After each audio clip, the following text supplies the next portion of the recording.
So I've been practicing Genji, right? And I was like, you know what? I actually want to get good at Genji. I want to get better, so I want to learn some advanced techniques. But when I looked up Advanced Genji Guide, all I found were guides that were like, this is Genji's Swift Strike. It moves him and it damages enemies. That's not an advanced guide. That is basic mechanics of Overwatch. So, what I've done for you guys, I've watched a bunch of pro footage from Seagull, Shatter2K, and a bunch of other very good Genji players, and I've derived some tips and tricks for you all that are all pretty advanced, at least in my opinion, that can really take your Genji game from basic to advanced. If you don't know anything about Genji, be sure you check out my Genji Ultimate Guide video that I will link somewhere. It'll be there. And that guide will get you used to Genji and started with Genji. But today's video will give you a lot more. It'll take you to the next level and hopefully step up your Genji game a little bit. We're going to start off today's video with the maybe 2.5 or 3 different types of Genjis. And when I say this, I mean the 2 different types of Genji playstyles that you're going to want to alternate between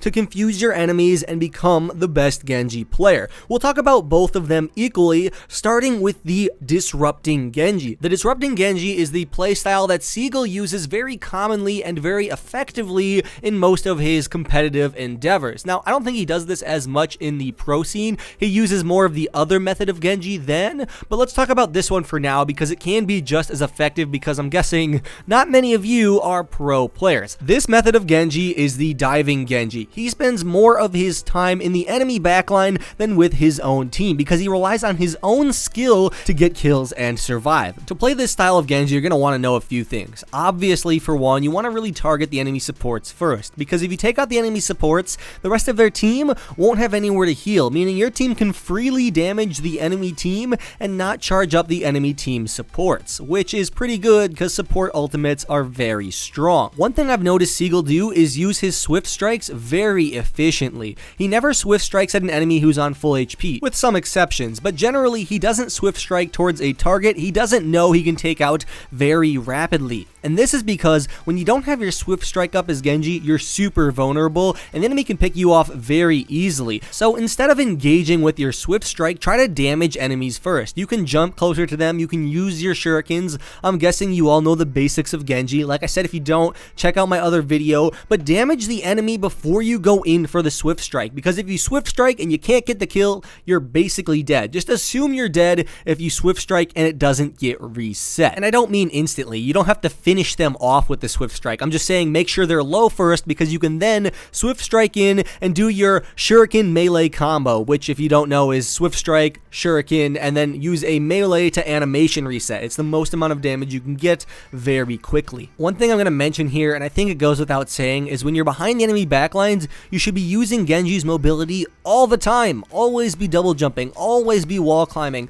be combining the two, wall climb, jump. Maybe Blizzard will eventually add triple jumping back to Genji. We don't need to talk about it because he doesn't have it anymore, but just be mobile. Make sure you're a hard target to hit because that is Genji's greatest strength. His vertical and horizontal mobility, which makes him a very hard target to hit. The last thing I have to say about the Disrupting Genji before we move on to the other form of Genji and then when you should be using each form is Dragon Blade usage. Dragon Blade usage is probably the most important skill you can have as Genji. It is the bread and butter of his kit. You need to be good at Dragon Blade to be good at Genji. There is no way around it. But so many Genjis time their Dragon Blade wrong. It isn't about where the enemies are so much as it is where your team is when you're Dragon Blading. So many Genjis see, okay, this team is grouped up, they're in perfect position for a Dragon Blade, I'm just gonna go for it. And then your team doesn't follow up, the enemy team focuses you down, and you die. No, that's not really how you want to Dragon Blade. When you Dragon Blade, you shouldn't have the goal of 1v6ing the enemy team, you should have the goal of 6v6ing the enemy team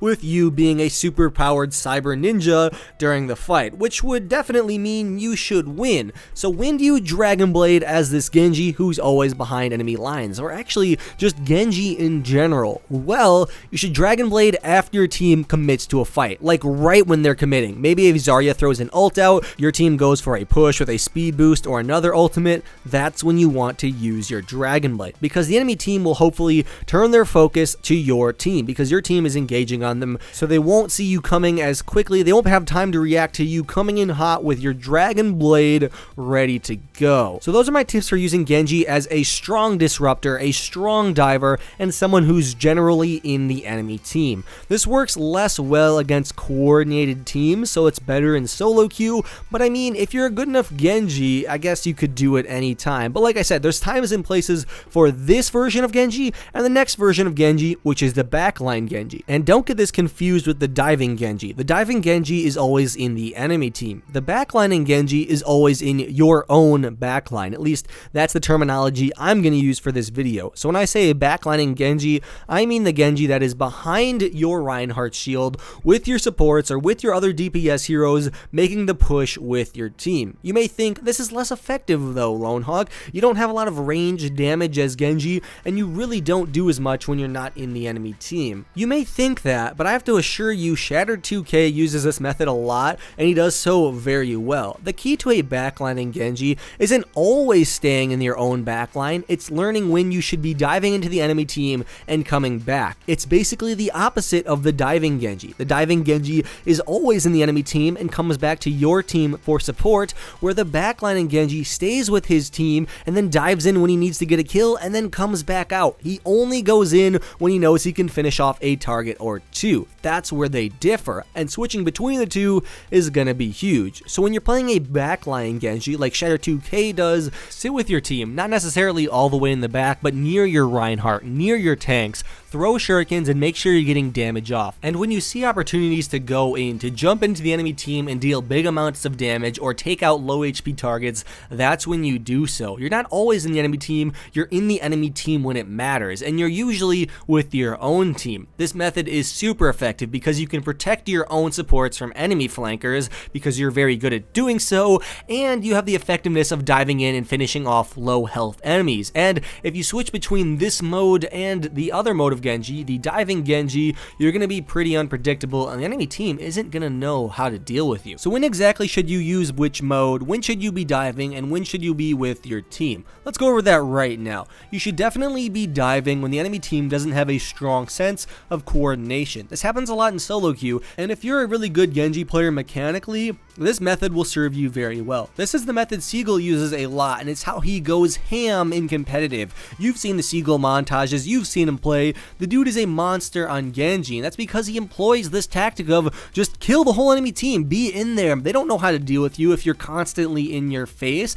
because they're not coordinated. At higher ranks, people get more coordinated, so this gets harder, but the better Genji you get requires more coordination to counter you, so you really got to gauge the situation depending on what the enemy team is. Now, when you're going to want to be on with your team is kind of the same situation, when you have a strong sense of coordination. When your team is coordinated, you're playing with people you know, or maybe everybody's on comms and you just really feel like you guys can work together, you're going to want to be with your own team, because when your team's about to take out a target, that's when you can utilize that dash in and disrupt the enemy team before you dash back out to help your own team method. You can do that very effectively when you know that your own team has coordination. You should switch between the two when you feel like the enemy team is getting used to your playstyle. If you're in the enemy team's backlines a lot and they switch to a Winston or just anybody that can counter you, that's when you're going to want to sit with your own team, because the person who switched is then going to feel pretty useless. They're going to be like, well, the Genji's not here anymore, I can switch back, or I'm not doing anything, and they'll get mad and they'll get tilted.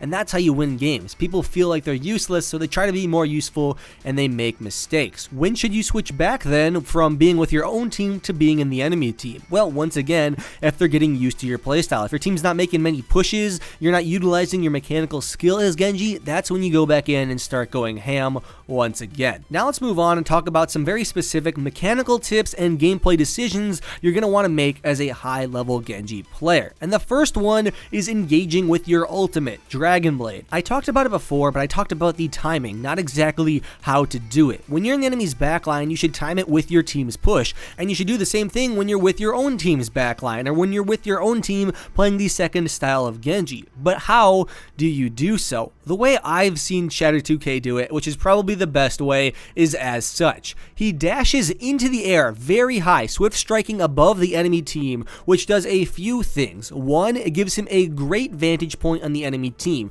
He can see just about everyone on the enemy team, and he can coordinate his strike while he's falling to the ground. 2, if you have an Ana on your team, which Shatter 2K normally does, it makes it way easier for the Ana to do 2 things. 1, she knows how to hit you because you'll be the only one in the air, so she won't accidentally put nano boost on someone else or give it to you late, and she knows when to give it to you because it's very unique when a Genji swift strikes high into the sky. They don't usually just do that. This makes it so much easier on your Ana. It makes it easier on you because you can see the whole enemy team, and it works very well. I've seen so many Genjis just dash into the enemy team and then Dragon Blade, which isn't very effective because you're just going to get hit with a load of abilities. And I've seen Genjis just call out for nano boost at random times. My own team's Genji is guilty of that a lot, and I've never told him, but he'll just call out for nano boost sometimes, and I have no idea where he is. He's in our team, he's jumping around, I can't find him anywhere, and sometimes I've given it to the wrong teammate because he's moving so quickly as Genji. So if you swift strike above the enemy team, you're doing yourself and your Ana a favor, and your Dragon Blade is going to be way more effective. Once you have the nano boost, simply wait for you to fall within range of a swift strike into the enemy's weakest target, maybe a Zenyatta or some sort of support, and then whenever you get an elimination, be sure to use your next swift strike to get to the next enemy. That way you don't have to spend time chasing them, wasting your valuable Dragon Blade time. Our next tip may seem simple, but most Genjis do this wrong. Never chase down an enemy that you can't kill in a very short period of time, a few seconds at most. When you're playing Overwatch, you want to get as many advantages as possible, and a numbers advantage is one of those advantages. So if you're with your team, you're going to have the greatest amount of numbers possible for any team fights that occur. If you go off to chase a very low health Lucio that you're not going to be able to get right away because he's going to heal and then he's going to boop you and then he's going to wall ride, he's just going to waste your time, you're not with your team taking the advantage. If you let this Lucio go do his own thing and you join your team, you'll hopefully have a numbers advantage, and then when you win that fight due to your numbers advantage, that's when you can go back and worry about that one guy who was running in a random direction towards a health pack. Speaking of health packs, I think once again this goes without saying, as a Genji player, know where they all are, especially as the diving Genji, because when you're diving the enemy backline, you're not going to have help from your supports all the time. So make sure you know your health pack locations. It's super important. And now, for our last advanced Genji tip. I've truly saved the best for last year, guys, because if you've stuck it through this whole video, you really want to get good at Genji. And this is where you're going to learn how to do the Genji ledge boost. If you haven't seen the Genji ledge boost yet, here's a video of it.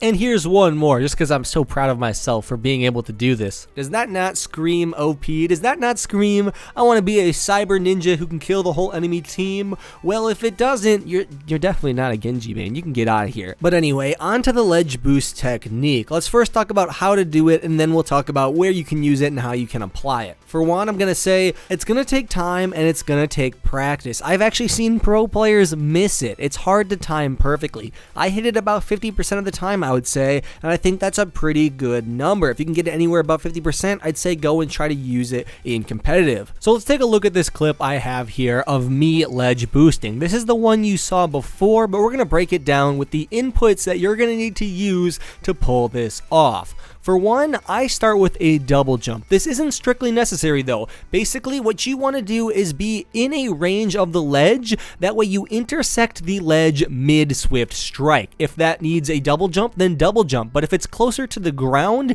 you don't need to. Basically, you want the swift strike to hit the edge before it ends. If you hit the edge after the swift strike, it will not work. So I start with a double jump here to get the distance I need from the ledge so I can swift strike to it. Now is where it gets difficult. Immediately when you start your swift strike, hold your forward movement key and your jump key. On PC, this is W and spacebar. As soon as you get close to the edge, right when you're gonna hit it, you need to let go of spacebar. You can also let go of W if you please, but it isn't required. So either let go of both or just let go of spacebar. But letting go of spacebar is crucial. If done right, it will catapult you through the air towards wherever you are headed. If done wrong, sometimes it catapults catapults you actually backwards in the wrong direction, or just shoots you to the ground, or puts you at a weird trajectory. Or sometimes you can actually just miss it. You can go over the ledge or just climb up it. There are a lot of ways this can go wrong. But when done right, like I said, it will launch you behind the enemy team.